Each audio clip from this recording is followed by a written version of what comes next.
¿Creíste que un papa podía ser solo guía espiritual?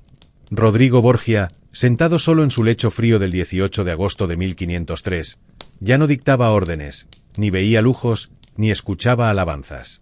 Su cuerpo consumido por la enfermedad y sus escándalos lo dejaron reducido a un hombre temeroso, rodeado de sombras de quienes traicionó. Y aún así, los registros de sus excesos sobreviven, crudos y exactos, para recordarte que la corrupción puede ser eterna. Si es la primera vez que llegas a Sombras del Medievo, bienvenido a este lugar donde las sombras cuentan lo que la historia quiso esconder. Cuéntame, ¿desde qué rincón del mundo me escuchas? Es fascinante imaginar todas las almas que en este mismo momento comparten esta noche conmigo. Acomódate, relájate y déjate llevar por estas historias. Y antes de seguir no olvides darle un buen like al vídeo y suscribirte. Así cada visita se convierte en un paso más profundo en este viaje oscuro y verdadero. Rodrigo de Borja nació el 1 de enero de 1431 en la villa de Sátiva, cerca de Valencia. No había nada en su infancia que presagiara santidad ni vocación espiritual. Su familia no era pobre, pero tampoco pertenecía al círculo de los grandes linajes peninsulares. Lo que lo distinguió desde el inicio fue una red de parentesco tejida en Roma. Su tío, Alfonso de Borja, se convirtió en el Papa Calixto III en 1455. Ese hecho cambiaría el destino de Rodrigo para siempre. El joven no destacó por su devoción, sino por su capacidad para moverse con soltura en ambientes donde otros se sentían incómodos, los pasillos del Vaticano, plagados de intrigas, rumores y disputas familiares. El papado de Calixto III abrió las puertas. Con apenas 25 años, Rodrigo fue nombrado cardenal diácono. Más que una promoción espiritual, fue un salto político. La tiara papal se convertía en una herencia disfrazada de gracia divina. El poder lo moldeó rápido. En lugar de la austeridad que se esperaba de un servidor de la Iglesia, Rodrigo empezó a amasar beneficios, rentas y privilegios. Sus coetáneos lo describen como calculador, atento a cada moneda y cada posibilidad de enriquecimiento. No tardó en levantar sospechas. ¿Cómo podía un cardenal tan joven acumular tanto dinero y tantos oficios? La respuesta era evidente, pero nadie se atrevía a decirlo en voz alta. En Siena, en 1460, el Papa Pío II lo reprendió públicamente por su comportamiento. Había sido sorprendido en exceso de lujo y escándalo. Para un hombre de iglesia, aquello era vergonzoso.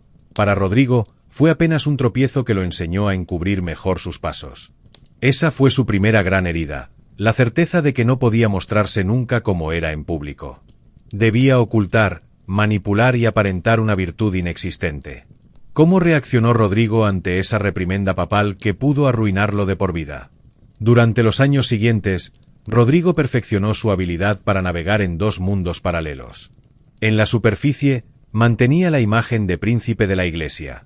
En la sombra, llevaba la vida de un noble renacentista, banquetes, amantes, residencias fastuosas y un apetito insaciable por el poder.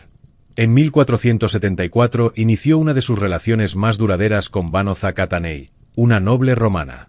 Con ella tuvo varios hijos, Juan, César, Lucrecia y Jofré. La contradicción era brutal. Como cardenal y hombre consagrado, debía predicar la castidad. Pero en realidad, levantaba una dinastía familiar al margen de toda moral eclesiástica. Ese doble rostro, sagrado en público, mundano en privado, se convirtió en la norma. Rodrigo nunca buscó redimirse ni vivir bajo las reglas que imponía a los demás. Su única meta era consolidar un poder que trascendiera generaciones. ¿Cómo logró entonces mantener su lugar en Roma cuando todos conocían sus escándalos privados? La respuesta está en la política del nepotismo. Rodrigo entregaba favores, distribuía rentas, aseguraba cargos eclesiásticos a quienes le eran útiles. Compraba lealtades con la misma frialdad con que elegía a sus amantes. Era un juego de supervivencia. Roma no era un lugar para los santos. Era un campo de batalla donde solo los más astutos sobrevivían. Con cada banquete, cada alianza y cada secreto comprado, Rodrigo fortalecía su red. El precio era claro, debía seguir corrompiendo las estructuras de la Iglesia. Lo que empezó como un beneficio recibido de su tío se convirtió en un mecanismo de ascenso imparable. Pero este origen arrastraba un problema humano de fondo. Rodrigo sabía que jamás sería aceptado como un hombre de fe. Podía vestir la púrpura, podía subir en la jerarquía, pero en el fondo todos lo miraban como un usurpador disfrazado. Ese estigma lo acompañó toda su vida. ¿Qué tan lejos estaba dispuesto a llegar un hombre marcado por la sospecha de ilegitimidad espiritual? La simonía, la compra y venta de cargos eclesiásticos, fue su herramienta principal. Rodrigo la conoció desde joven y la usó sin escrúpulos. Cada oficio se convertía en moneda de cambio. Cada indulgencia era un billete. El altar se transformaba en una caja registradora. Y, aún así, nadie podía detenerlo, porque el sistema entero estaba corrompido y él solo lo perfeccionó. Ese fue su primer abismo: comprender que la religión no era el camino hacia Dios, sino un disfraz para mantener el poder. Rodrigo dejó de lado cualquier rastro de fe. Para él, lo único sagrado fue la supervivencia de su apellido. Pero si su origen fue una red de nepotismo, ¿cómo llegó a convertirse en el pontífice más temido y odiado de su tiempo? El camino estaba abierto, pero exigía un precio cada vez mayor: más secretos, más alianzas, más traiciones. Rodrigo aprendió que la única manera de ascender era ensuciarse las manos. Y estaba dispuesto a hacerlo, sin importar cuántas vidas quedaran arruinadas en el proceso. Si quieres seguir escuchando más historias como esta, apóyame suscribiéndote a Sombras del Medievo. Cada suscripción nos permite traer más secretos, más sombras y más relatos que no encontrarás en ningún otro lugar. Roma, agosto de 1492. La Capilla Sistina se llenaba de murmullos tensos. 23 cardenales negociaban oro, tierras y promesas futuras mientras Rodrigo esperaba su oportunidad. La elección no fue un acto de fe, sino de transacción. La simonía se consumaba con cada susurro, con cada sonrisa calculada. El 11 de agosto, Rodrigo de Borja fue elegido papa y tomó el nombre de Alejandro V. No hubo júbilo sagrado, hubo el frío reconocimiento de que la corrupción había alcanzado la cúspide. ¿Cómo un hombre marcado desde joven por el nepotismo y los escándalos privados iba a manejar la máxima autoridad de la Iglesia? Desde su coronación, Alejandro V convirtió la Santa Sede en un escenario donde el poder se exhibía como espectáculo grotesco. La promoción de sus hijos fue inmediata. Juan, su primogénito, recibió títulos, riquezas y el ducal de Gandía antes de los 20 años. Cesari se convirtió en cardenal y Lucrecia fue usada como moneda política para consolidar alianzas. Cada acción estaba impregnada de ambición y cálculo, sin espacio para la moral o la ética. Pero si el papado debía ser un símbolo de pureza, ¿qué ocurre cuando los hijos de Alejandro V se convierten en peones de su ambición? El escándalo más brutal llegó en 1497. Juan, duque de Gandía, fue hallado flotando en el Tíber con la garganta cortada y 9 heridas en el cuerpo. Alejandro V se recluyó 3 días en duelo, prometiendo reformas contra el lujo, la simonía y la concubinato. Pero fue solo un gesto. Las promesas quedaron archivadas, el poder real continuó intacto y la familia Borgia siguió su ascenso implacable. La corrupción no era un accidente, era un sistema. ¿Qué tan lejos estaba dispuesto a llegar Alejandro V para consolidar su imperio familiar? Cesari se convirtió en la figura central de la maquinaria política. Renunció al birrete en 1498 para dedicarse a la guerra y la expansión territorial. Cada campaña era una combinación de asesinato selectivo, alianzas estratégicas y negociación fría. Luis XII de Francia necesitaba la anulación de su matrimonio. Cesari maniobró, prometió apoyo militar y avanzó sobre los señoríos de la Romaña. La política se transformaba en un tablero de ajedrez donde cada pieza valía lo que Alejandro V decidiera. Mientras Cesari jugaba con ejércitos y territorios, ¿qué sucedía con la reputación moral de Alejandro V? El banquete de las castañas, en octubre de 1501, puso de manifiesto el grado extremo de decadencia. En los apartamentos de Cesari, 50 cortesanas fueron reunidas para un espectáculo sexual calculado. Las velas se retiraron de las mesas y se colocaron a ras del suelo. El mármol quedó iluminado solo por charcos de luz temblorosa. Las mujeres, desnudas al final, competían por castañas mientras los invitados marcaban parejas a la vista de todos. Alejandro V, Cesari y Lucrecia observaban desde sus tronos improvisados. El escándalo quedó registrado por Johann Burchard con frialdad contable. ¿Cómo un papa podía convertir la lujuria y el placer en un instrumento de poder político? La maquinaria del nepotismo se combinaba con la explotación de cada recurso humano. Lucrecia fue casada con Giovanni Sforza, matrimonio anulado por impotencia, luego con Alfonso de Bistia, asesinado probablemente por orden de Cesari. Cada unión, cada ruptura, cada muerte era un movimiento estratégico en un tablero donde la moral no existía. Alejandro V transformaba vidas en herramientas y muertes en escalones hacia la consolidación del poder. ¿Qué ocurre cuando la línea entre placer y política desaparece por completo? La venta de indulgencias y capelos cardinalicios se multiplicó. 47 nuevos cardenales accedieron al cargo por pago, no por virtud. El erario alimentaba campañas militares. Los tratados diplomáticos estaban llenos de sobornos y amenazas veladas. Alejandro V comprendió algo que lo guiaría hasta su muerte. La eficacia política podía sostenerse sobre cualquier base moral mientras los resultados fueran visibles. El miedo y la admiración coexistían entre los ciudadanos y la nobleza. Roma se convirtió en un escenario de opulencia y terror. Cada gesto, cada banquete, cada acto público o privado reforzaba la sensación de que Alejandro V estaba por encima de toda crítica. Nadie podía cuestionarlo sin arriesgar su posición, su vida o su reputación. ¿Quién podía detener a un hombre que convirtió la corrupción en arte y la violencia en estrategia? Cada acto del pontífice tenía un doble propósito: consolidar su dinastía y proteger sus secretos. Los documentos oficiales, las cartas diplomáticas y los registros eclesiásticos se mezclaban con el registro minucioso de Burchard, quien vio lo que no debía verse. Lo que Alejandro V no podía mostrar al público se transformaba en historia escrita por otros, destinada a condenarlo siglos después. Y aún así, mientras todo el mundo lo miraba, Alejandro V sabía que cada exceso tenía un precio. ¿Cómo podía mantener el control cuando sus propios hijos, Cesari y Lucrecia, empezaban a actuar con independencia y crueldad aún mayor? El poder absoluto, la corrupción total y los escándalos públicos marcaron este segundo abismo.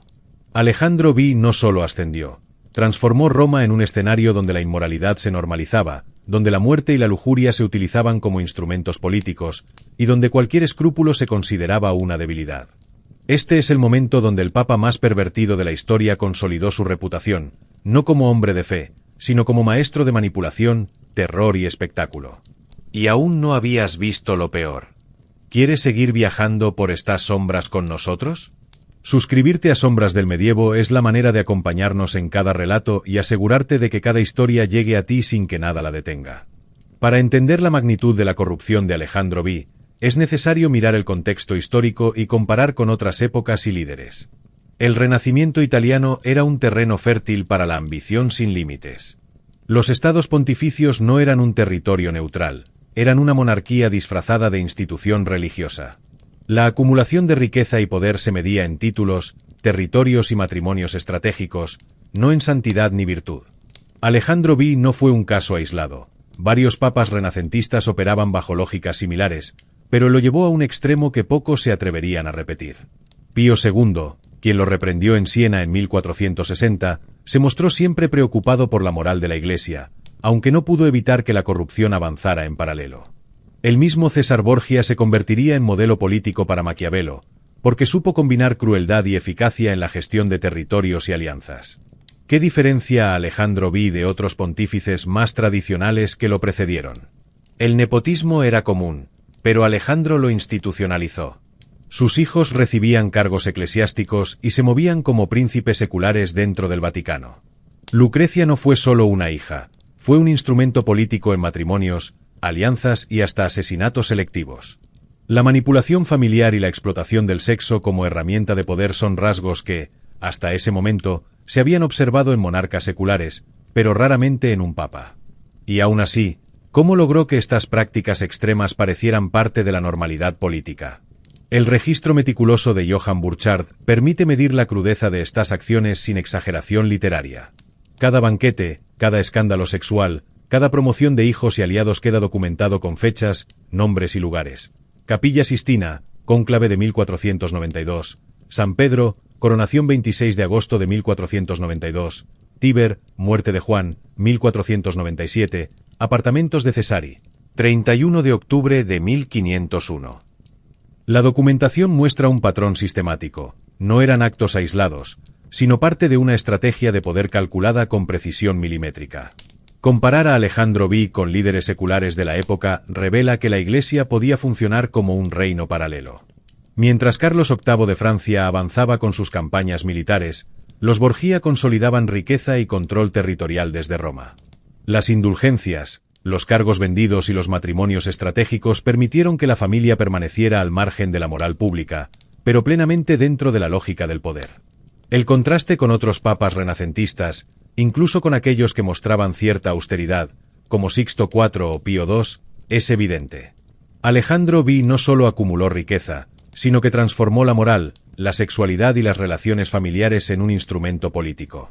Cada decisión, cada matrimonio, cada ejecución o escándalo formaba parte de un tablero que ningún otro papa se atrevió a manejar de forma tan abierta y despiadada. ¿Podía alguien en Roma cuestionar esta lógica sin poner en riesgo su vida o su reputación?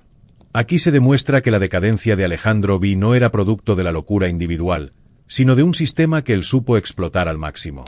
La crueldad, el lujo y la manipulación se convirtieron en herramientas estratégicas, y los límites morales dejaron de existir. Esta escalera racional prepara el terreno para el siguiente bloque, donde la intensidad vuelve con fuerza y el exceso se exhibe en todo su esplendor. En los apartamentos de Cesari, la vida no transcurría como en la realidad común. Cada acto se transformaba en ceremonia de poder. Alejandro V comprendió que la política debía ser espectáculo y que la devoción pública no tenía que coincidir con la moral privada. Cada banquete, cada ceremonia, cada celebración se organizaba con un solo objetivo: demostrar que nadie podía desafiar su autoridad sin sufrir consecuencias inmediatas. Los corredores del palacio eran largos y silenciosos, pero cuando se abrían las puertas de los salones, el lujo golpeaba los sentidos.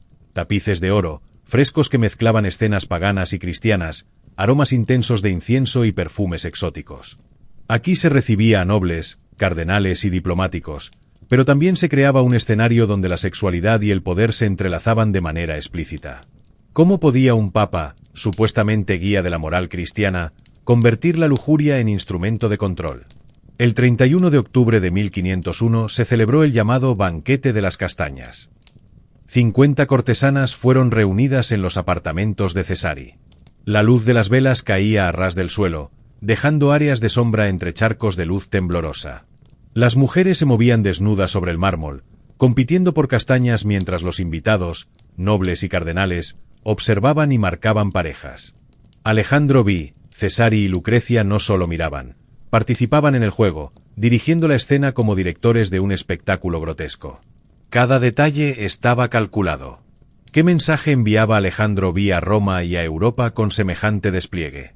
Pero los rituales no se limitaban a los banquetes. Los matrimonios de Lucrecia eran igualmente ceremoniales y estratégicos. Su primer enlace con Giovanni Sforza fue anulado por impotencia, pero los preparativos fueron una exhibición de riqueza y protocolo que dejó en evidencia la manipulación de la Iglesia al servicio del poder familiar. Luego, el matrimonio con Alfonso de Bistia, asesinado probablemente por orden de Cesari, reforzó la noción de que los vínculos familiares eran instrumentos de control y negociación política. Los hijos de Alejandro V, Juan y Cesari, también participaron activamente en estos rituales. Juan como duque de Gandía y Cesari como cardenal transformaban la administración de territorios y la guerra en un espectáculo de eficiencia brutal. Cada decisión de gobierno estaba marcada por rituales de violencia simbólica, ejecuciones públicas, demostraciones de fuerza militar y repartición de riquezas entre los leales. ¿Qué efecto tenía esta teatralidad constante sobre los súbditos y aliados? Alejandro V entendía que la exposición era poder. Cada invitado a los apartamentos de Cesari se convertía en testigo de la autoridad absoluta. No se trataba solo de intimidar, era la construcción de un mito. La familia Borgia era omnipresente, implacable y capaz de manipular cualquier circunstancia a su favor. Las indulgencias se vendían mientras los banquetes alcanzaban niveles de exceso impensables, y las vidas humanas se valoraban solo en función de su utilidad política. Y mientras Roma observaba, ¿qué secretos oscuros se escondían detrás de cada sonrisa, cada copa de vino y cada gesto de cortesía? Los registros de Burchard muestran la meticulosidad con que se documentaba cada evento. No había improvisación. Cada escena era planeada para reforzar la percepción de poder absoluto. Cada escándalo público, cada acto sexual exhibido, cada matrimonio instrumental se combinaba para crear una narrativa única, la de un papa que transformaba el pecado en espectáculo y la familia en una máquina de dominación política. El resultado era un tablero donde el poder y el exceso se retroalimentaban. Nadie podía desafiar la autoridad de Alejandro V sin exponerse a la humillación o a la muerte. Roma no era solo la capital de la Iglesia, era un escenario de control absoluto, donde la moral pública se subvertía y la eficiencia política se medía en rituales de violencia y lujo extremo. La combinación de espectáculo, escándalo y manipulación convirtió a la familia Borgia en un referente de poder absoluto.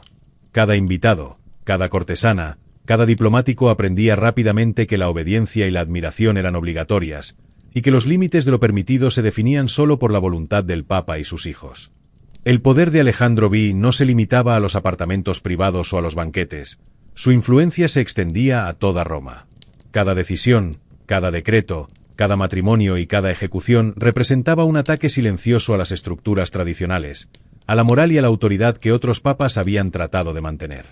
La ciudad se transformó en un escenario donde la sacralidad de la Iglesia se mezclaba con la ambición familiar.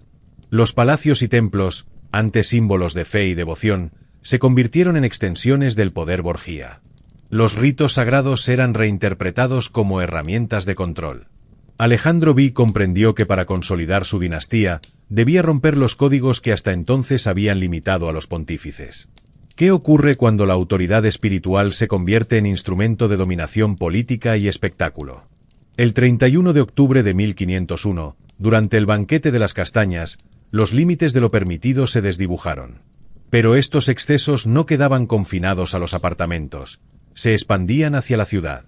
Nobles, diplomáticos y cardenales regresaban con historias que desafiaban la fe y la percepción pública del papado. Cada rumor, cada testimonio, socavaba la autoridad moral de la Iglesia, mientras la estructura política permanecía intacta, protegida por el miedo y la admiración. La corrupción se vuelve pública, pero ¿cómo puede un papa seguir manteniendo su posición cuando el escándalo alcanza a toda Roma?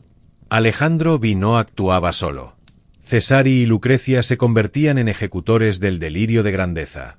Los matrimonios estratégicos de Lucrecia eran un ataque directo a la institución familiar tradicional y un desafío a la moral establecida. Cesari, con su ejército privado, mostraba la fuerza militar como extensión del poder papal. Cada acción era un mensaje. La familia Borgia no reconoce límites, ni sagrados ni sociales. Y mientras los ciudadanos observaban, ¿qué entendían sobre el equilibrio entre miedo, respeto y adoración impuesto por la familia Borgia? El efecto era devastador. Los límites morales de la ciudad se desdibujaban. El Vaticano y sus alrededores se convirtieron en un territorio donde la fe pública servía de cobertura para la manipulación política y el enriquecimiento familiar. Cada decreto, cada favor, cada matrimonio, cada escándalo funcionaba como un golpe a la autoridad tradicional y consolidaba la supremacía de Alejandro V. El delirio de grandeza alcanzaba su máxima expresión. No solo se trataba de acumular poder, sino de redefinir las reglas del juego.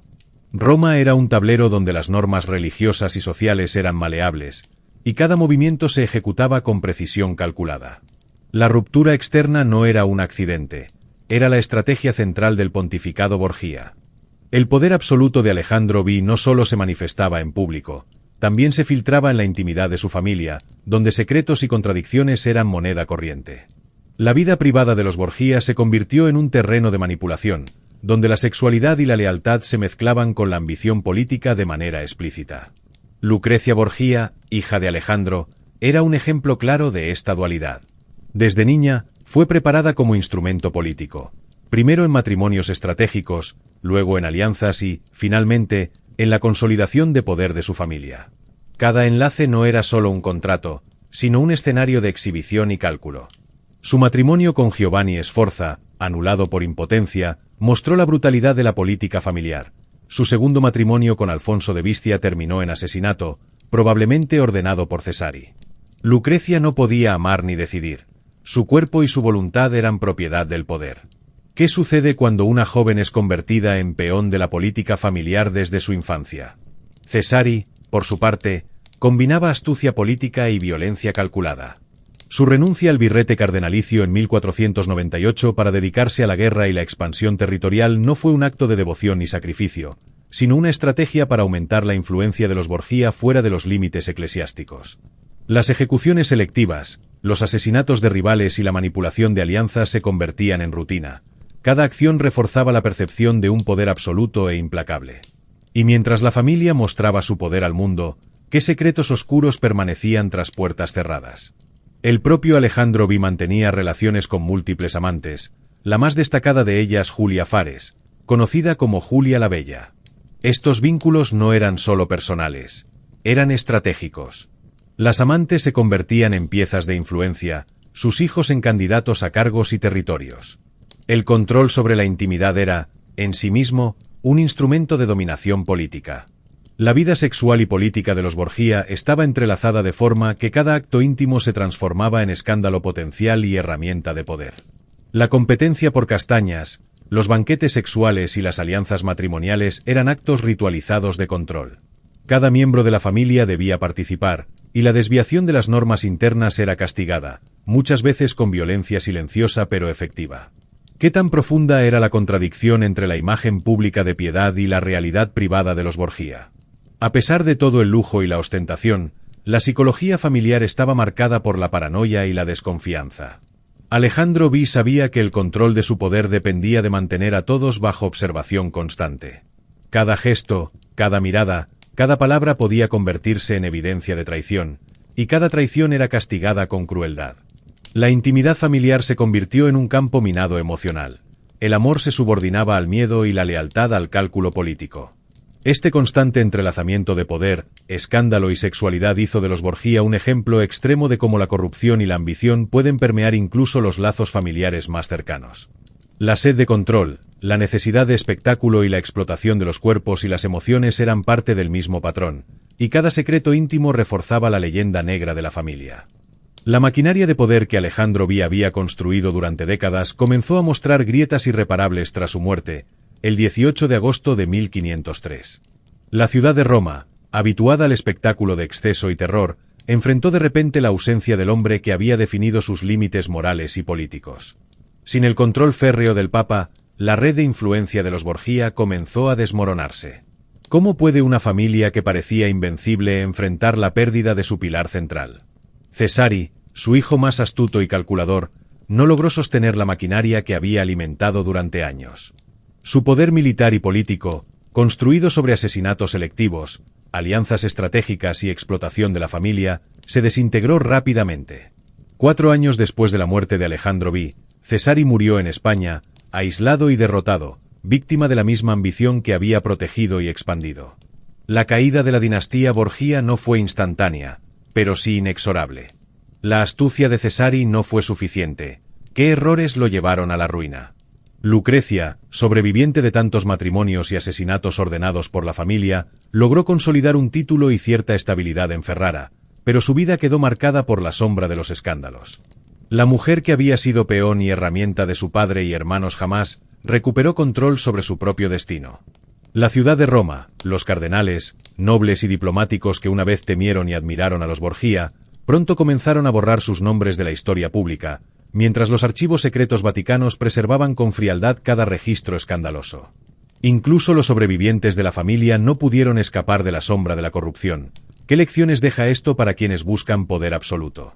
El Vaticano, símbolo de autoridad y moral cristiana, también reaccionó. Julio II, sucesor de Alejandro V, rehusó habitar los apartamentos donde ocurrieron los excesos del banquete de las castañas y encargó a Rafael la decoración de nuevos frescos. Cada decisión de limpieza espacial y artística fue un gesto simbólico, separar físicamente la curia del hedor moral que había impregnado los años anteriores. La memoria de Alejandro V y sus hijos quedaba, así, atrapada entre documentos, rumores y precauciones institucionales. Y mientras Roma intentaba olvidar, los documentos, cartas y diarios de Johann Burchard permanecían intactos, esperando que alguien los descubriera siglos después para revelar, una vez más, la magnitud de los secretos prohibidos. El legado de Alejandro V no se midió en santidad ni en fe, sino en cómo el exceso, la corrupción y la manipulación podían sostener un poder absoluto durante décadas. La caída fue inevitable, pero el impacto político, social y moral de sus acciones se extendió mucho más allá de su muerte. La historia recuerda la perversa combinación de ambición y crueldad, y cómo la obsesión por el control puede destruir incluso a los más preparados y calculadores. La historia de Alejandro V y su familia no es solo un relato de excesos, es un espejo de cómo la ambición humana puede corromper incluso las instituciones que prometen justicia y moralidad. Roma, con sus palacios y templos, fue testigo de un experimento de poder absoluto, donde la ética y la fe fueron subordinadas a la estrategia política, la lujuria y la violencia. ¿Qué nos enseña esta historia sobre los límites de la ambición y el precio del poder absoluto? Cada acto de corrupción, cada banquete escandaloso, cada matrimonio instrumental no solo sirvió a los Borgia, sirvió como advertencia silenciosa. El control total sobre otros seres humanos siempre deja cicatrices, visibles e invisibles. La ciudad, los nobles, los cardenales y hasta las cortesanas que participaron de los rituales fueron testigos y víctimas de una lógica que ponía la supervivencia política por encima de cualquier principio moral. Y mientras las generaciones posteriores juzgan la conducta de los Borgia, cuanto de nuestra propia historia repite patrones similares de abuso y manipulación. El legado de los Borgia es, en cierto modo, atemporal. Sus estrategias de poder, la instrumentalización de la familia y la explotación de la intimidad muestran que la historia no es solo una sucesión de fechas y nombres, es un registro de la naturaleza humana y sus vulnerabilidades. Las cicatrices de estos escándalos permanecen en la memoria de Roma, en los archivos secretos y en cada historia que se atreve a contarlas con crudeza y sin adornos. Si quieres comprender cómo la ambición y la perversión moldearon no solo a la Iglesia, sino también la historia de Europa, suscríbete ahora y acompáñanos en este viaje por los secretos más oscuros del medievo y el Renacimiento. Cada historia que compartimos revela verdades que pocos se atreven a contar. Al reflexionar sobre la caída de los Borgia, también comprendemos la fragilidad de quienes creen que el poder absoluto puede sostenerse para siempre. Alejandro V murió, Cesari desapareció, y Lucrecia quedó atrapada entre la supervivencia y el legado familiar. La ambición, cuando no encuentra límites, se convierte en trampa. Un escenario donde incluso los más calculadores pueden sucumbir al peso de sus propios excesos. Más allá de la historia de los Borgia, este relato invita a pensar en cómo la sociedad valora la obediencia, la moral y la reputación. Cada exceso, cada secreto prohibido, cada decisión calculada tiene un precio. Y aunque los nombres cambien, los mecanismos de manipulación, explotación y corrupción se repiten, invisibles para quienes no miran con atención. El contraste entre el poder absoluto y la vulnerabilidad humana, entre la fachada de piedad y la realidad de decadencia, constituye la lección más brutal. Roma, el Vaticano y la familia Borgia nos enseñan que el control total sobre otros, combinado con la obsesión por el espectáculo y la perversión, no puede sostenerse para siempre. En la historia de Alejandro V, cada acto de escándalo se convierte en advertencia, y cada caída es espejo de la ambición desmedida. Si quieres seguir descubriendo los secretos más perturbadores de la historia y explorar cómo la corrupción, la ambición y los tabúes moldearon el medievo y el Renacimiento, apoya al canal suscribiéndote, comenta tu reacción y descubre otros relatos que la historia intentó ocultar.